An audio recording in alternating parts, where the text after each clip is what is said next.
First of all, what is intelligent? It is a very difficult concept to define intelligence. Intelligence is described as the power of the mind to think in logically manner and acquire knowledge. Even psychology experts do not have agreed upon what this actually means.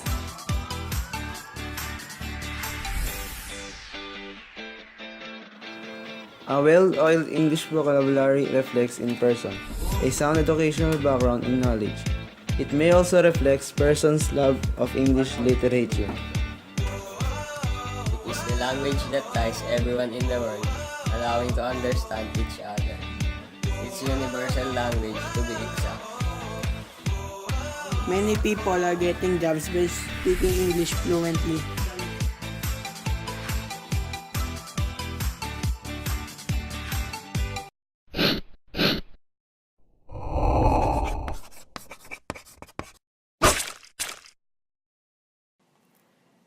This is Tommy, and his parents say he's very intelligent.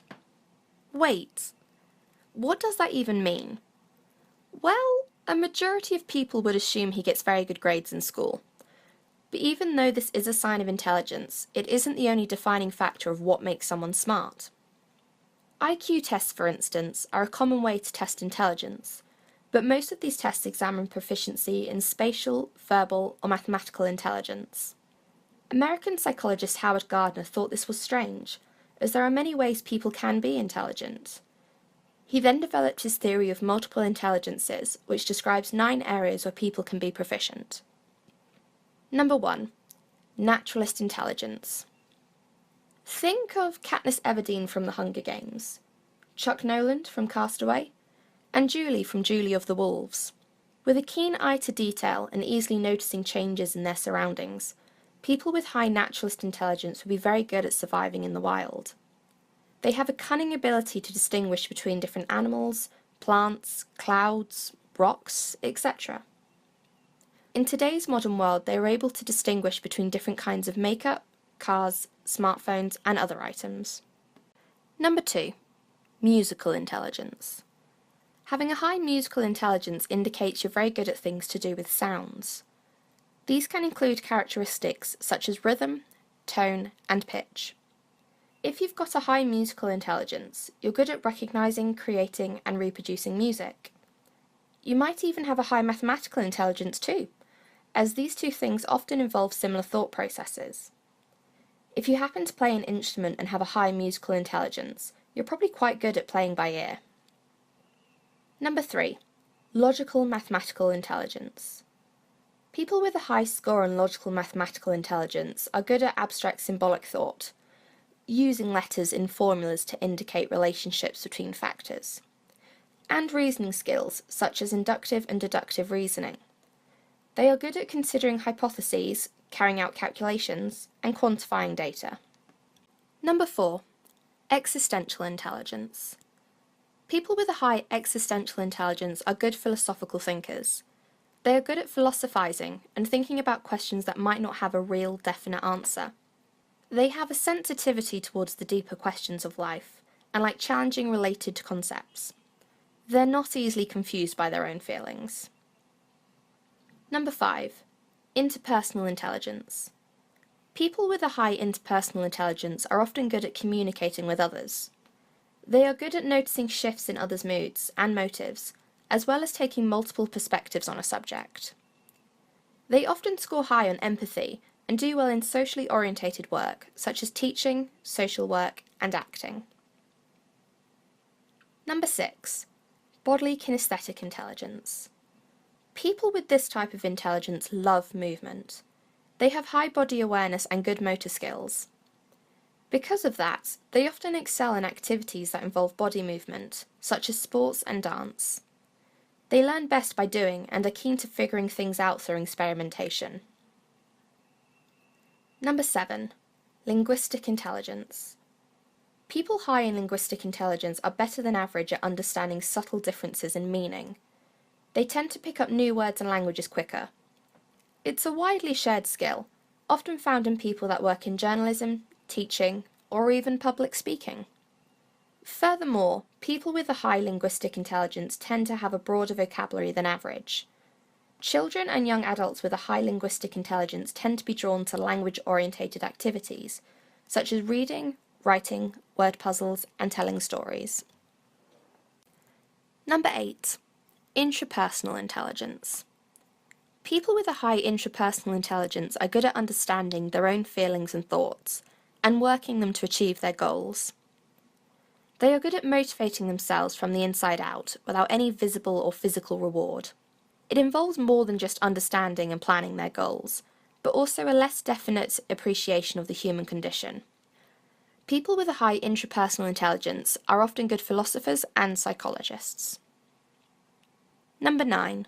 Spatial intelligence. People with a high spatial intelligence are good at things that require mental manipulations of physical perspectives. These people tend to be very skilled at map reading, jigsaw puzzles, and seeing or drawing objects and situations from a different perspective, without necessarily having seen it from that perspective. They do not easily get lost, and are often good at working their way around a maze. Spatial reasoning, image manipulation, and graphic and artistic skills are often well developed in people with a high spatial intelligence. People with this skill are often good at sailing, being a pilot, sculpting, painting, or designing architectural features and spaces. Young people with good spatial intelligence are often drawn to visually stimulating activities, like drawing. So, those are the 9 types of intelligence. Which types of intelligence do you feel describe you the best? Comment below, and don't forget to like and subscribe.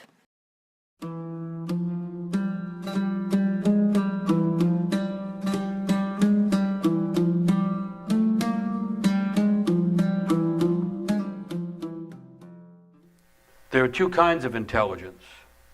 One acquired as a child in school memorizes facts and concepts from books and from what the teacher says, collecting information from the traditional sciences as well as the new sciences. With such intelligence you can rise in this world. You get ranked ahead or behind others in regard to your competence in retaining information. You can stroll with this intelligence in and out of the fields of knowledge, getting always more marks on your preserving tablets. This is instruction level. This is computer connection level. It's interesting. But there's another kind of tablet. You know, you think of that, who is it that has the tablet? Is that Apple? Apple? See, he was anticipating the development of the computer tablet. There's another kind of tablet. One already completed and preserved inside you. The difference between the genius and other forms of learning is the genius already knows everything it needs to know. It has a tablet that is complete. The education isn't for the genius. The education is to help a person connect with, develop, and learn how to live with their genius. The education is for the person who has the genius. The genius already knows. That's the nature of genius. There's another kind of tablet, one already completed and preserved inside you, a spring overflowing its spring box, a freshness in the center of the chest, and this other intelligence does not turn yellow or ever stagnate. It is fluid, and it doesn't move from the outside to the inside through the conduits of plumbing learning. The second kind of knowing is a fountainhead moving from within you out into the world. So I'm saying that that's the genius level, a fountain that's inside just waiting to be awakened. And I'm also saying that mentoring is helping to turn the fountain on.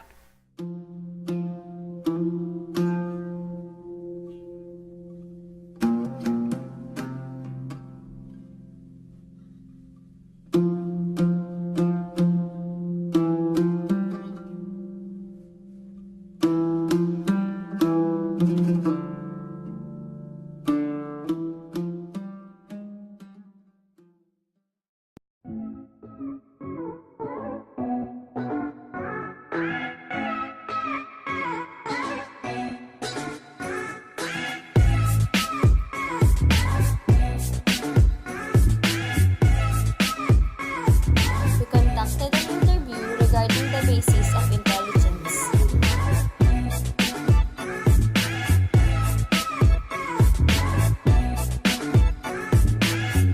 Yes po, kasi po yung English po, international language po natin yun.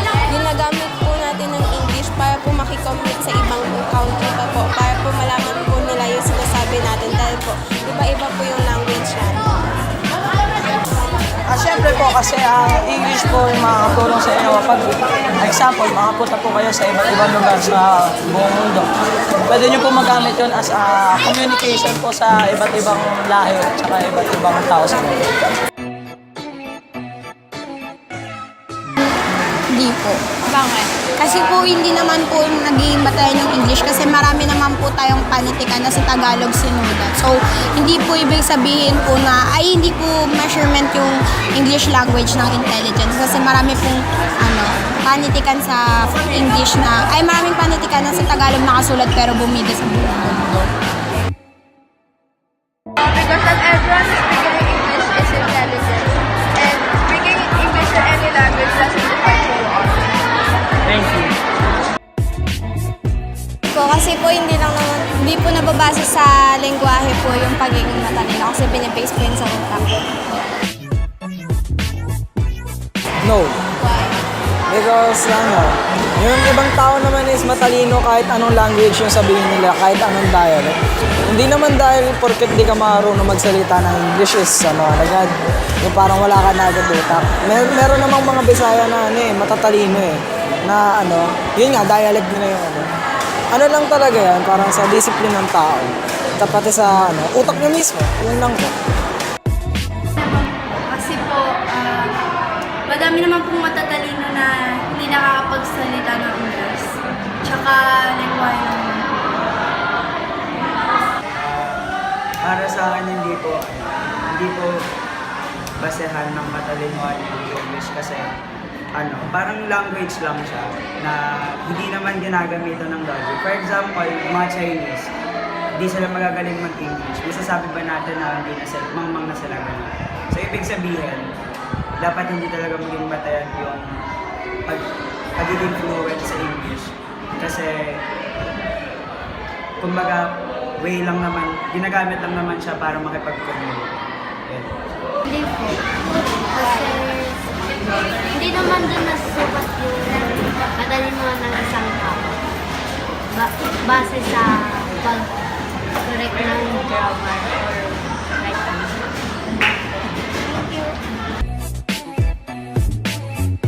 Para sa akin, hindi naman batayan yung lengguaheng English para maging successful ka at marating mo yung pangarap mo sa buhay. Kasi pag may hard work, tsaka pagtsatsaga ka, mararating mo na yun. I don't think so because English language is just a language. It is a universal language. It is used in all over the world, and I don't think that English is an instrument to measure someone's intellectual ability. Thank you. For me, no, because speaking in English doesn't mean that you're intelligent. It only means that you can speak another language other than your own language.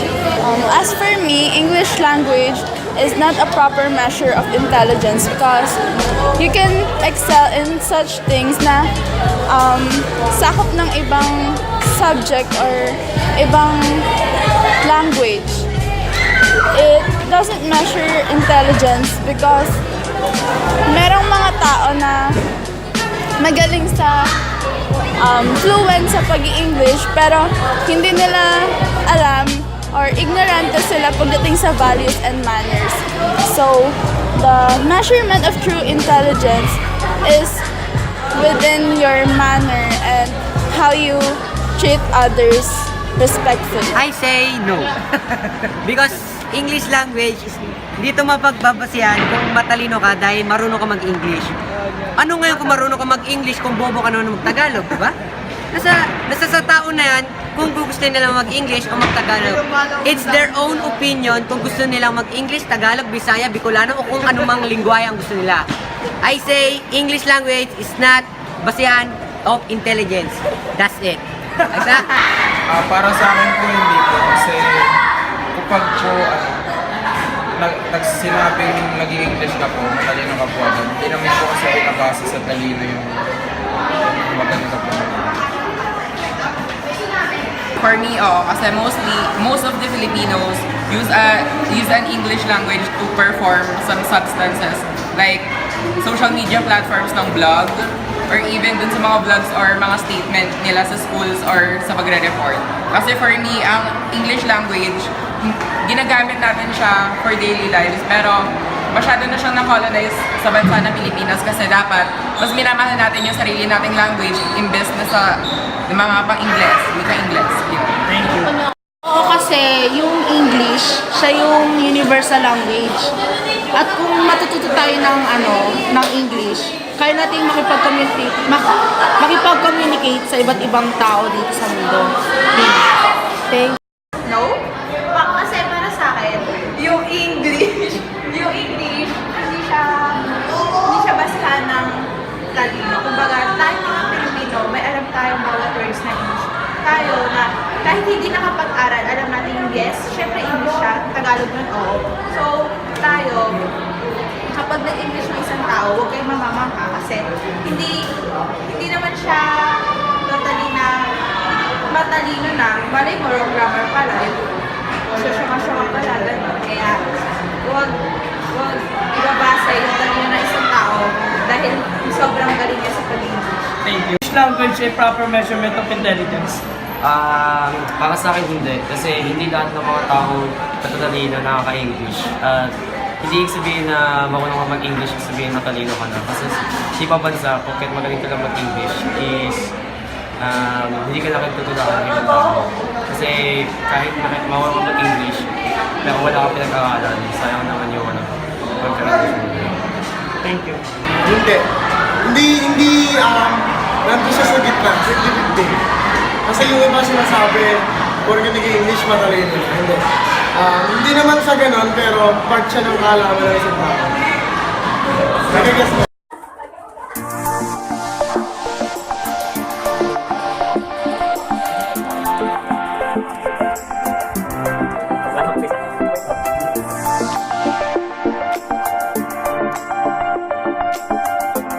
For me, yes, because dito makikita natin sa isang tao kung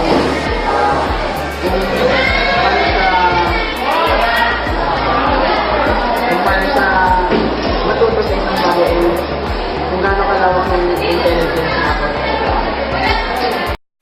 No. Kasi yung mga ibang tao kasi kapag sinabi ngayon galing mag-English nito, ganito. Siguro matalino to. Kasi hindi naman kasi batayan ng ng talino yun eh. Kung marunong kang mag-English eh. Basta marunong kang matuto, tas marunong kang sumunod. Yun. Basta hindi yung, kasi yung English, madali rin namang matutunan yan eh. Pero yung kunwari, yung mga lessons, gano'n, yung math nga, hindi mo naman kailangan mag-English doon, pero kailangan mo ng katalinuhan doon. Basta marunong ka lang umintindi, tapos marunong ka lang maka-pick up ng mga lesson para matuto ka. Is English language a proper measure of intelligence? Hindi, kasi kahit naman hindi tayo nag-English yung dati, matatalino naman tayo. Nag-aaral lang tayo ng English para mas ma-English yung, mas dumami yung kaalaman natin sa ibang bagay. Mas maintindihan tayo ng ibang tao na nagsasalita ng English para malaman natin kung anong gusto niya sabihin. Salamat. Thank you. Is English language is the proper measurement of intelligence? Bakit? Kasi diba, yung mga tao naman, may ibang-ibang parang sa intelligence, parang sa language. Yung language, hindi talaga siya, measurement ng intelligence kasi parang, ano ka ba kasi yung language parang sinasabi lang siya sa isang bansa, tapos parang siyempre kuwari ikaw sa ibang bansa ka tapos hindi mo alam yung language mo, parang di ka naman bobo agad nun. Sige. Is English language is the proper measurement of intelligence? Hindi, kasi hindi naman lahat ng matatalino, philosopher, magagaling sa English. So, hindi basehan yung pagiging proficient mo sa English language sa pagiging matalino mo. Pwede kang maging matalino sa iba't ibang paraan. For example, sa arts, pwede kang maging matalino sa arts. Sa sports, pwede kang maging matalino sa sports. Pero hindi mo talaga kailangan na magaling ka sa English para masabi mo matalino ka. A few moments later. Is English language a proper measurement of intelligence? I think yes, because nowadays, English language is like a formal language. So if you have a formal language, it is like a Thank you. Language is a proper measurement of intelligence. For me, hindi. Kasi it doesn't matter what language you use as long as you have your own way of being understood, the way you interpret certain things.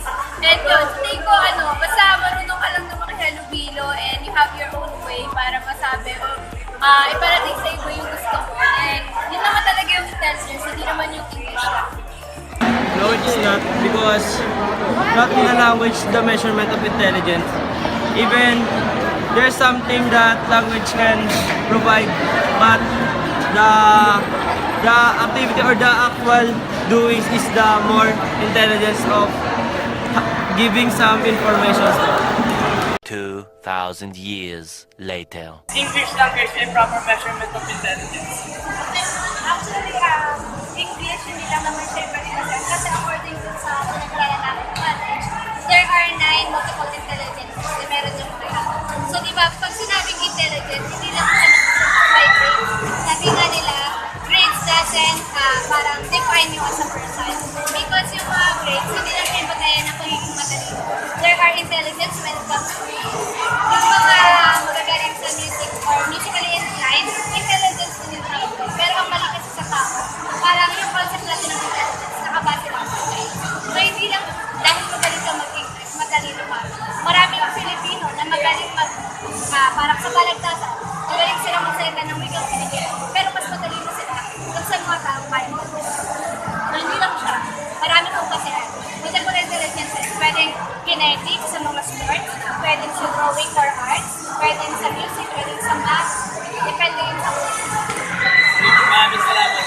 I don't think so. It's not. For me, it's not. Right. Because being an intelligent is not the way how you speak, but what is within, inside what you are telling or you're talking about. That is, we can easily identify the person is intelligence, not in the English language that he's talking, but the words itself that he is using or she is using. language is not a proper measure of intelligence simply because person has different skills, talents, and there are person who is good in writing but not good in speaking. So, okay, I think the proper measure of intelligence is when people can manage to correct himself when he commits wrong. Thank you. So the question is English language a proper measurement of intelligence? For me, it's not. Alright, we have different levels or we have different skills that we should be excelling right now. But what language or literacy in one particular language is one of out of many. So meaning to say, more than having being literate in the said language, you have mathematics, you have other aspects in life to excel in. That's it. It is not actually a proper measurement of intelligence. It is not the only reason to measure intelligence, not the English language. You can measure intelligence in many different ways. And intelligence can be measured in multiple intelligences. Example, you have to learn how to dance, you have to learn how to act, you have to learn how to speak, how to write, etc. There are so many instances that you can measure intelligence, not only by speaking English language. Thank you. Thank you.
A few moments later. Hello!